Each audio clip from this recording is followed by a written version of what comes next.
Channel. আমি ইতিহাস শিক্ষিকা চৈতালি মণ্ডল। আমার চ্যানেলে প্রত্যেক ছাত্রছাত্রীকে স্বাগত জানাই। আজকে আমি তোমাদের সঙ্গে একটি গুরুত্বপূর্ণ টিকা ওয়ার্কার্স অ্যান্ড পেজেন্টস পার্টি নিয়ে আলোচনা করব। এই প্রশ্নটি তোমাদের 4 নম্বর টিকা হিসাবে আসতে পারে, তাই তোমাদের কথা মাথায় রেখে আজকে এই ভিডিওটি প্রত্যেককে বলবো ভিডিওটি স্কিপ না করে প্রথম থেকে শেষ পর্যন্ত দেখো। এই ভিডিওতে আমি সম্পূর্ণ উত্তরটি তোমাদের দিয়ে দিয়েছি যথাযথভাবে, যাতে সঠিক উত্তরটি তোমরা খাতায় লিখে আসতে পারো এবং এর জন্য ভালো নম্বর আর্ন করতে পারো। ভিডিওটি দেখতে থাকো। অসহযোগ আন্দোলনে পরবর্তী সময়ে 1927 খ্রিস্টাব্দ পর্যন্ত শ্রমিক ও কৃষক আন্দোলন স্তীমিত হয়ে পড়লে ভারতে কমিউনিস্টদের নেতৃত্ব দেওয়ার উদ্দেশ্যে শ্রমিক ও কৃষকদের সংগঠিত করার লক্ষ্যে গড়ে ওঠে ওয়ার্কার্স অ্যান্ড পেজেন্টস পার্টি।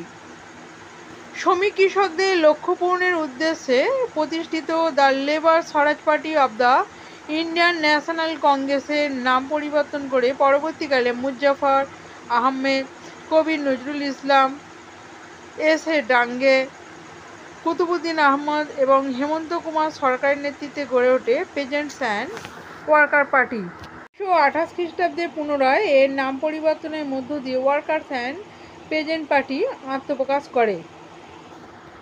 এই ওয়ার্কার্স অ্যান্ড পেজেন্টস পার্টির উদ্দেশ্য ছিল শ্রমিকদের কাজের সময়সীমা নির্ধারণ, বাক স্বাধীনতা অর্জন, সংবাদপত্রের স্বাধীনতা অর্জন, জমিদারি প্রথার বিলোপ সাধন এবং সর্বনিম্ন মজুরি আইন প্রবর্তন ইত্যাদি।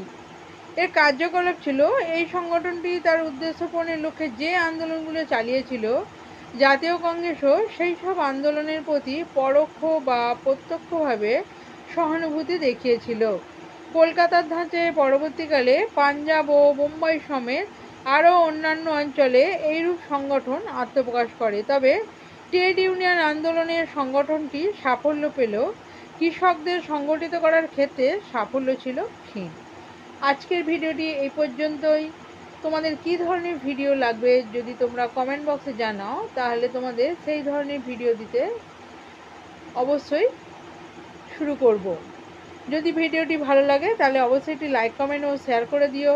আর যারা চ্যানেলে নতুন তারা অবশ্যই এই ধরনের গুরুত্বপূর্ণ ভিডিও পেতে চ্যানেলটি সাবস্ক্রাইব করে রাখো। ধন্যবাদ।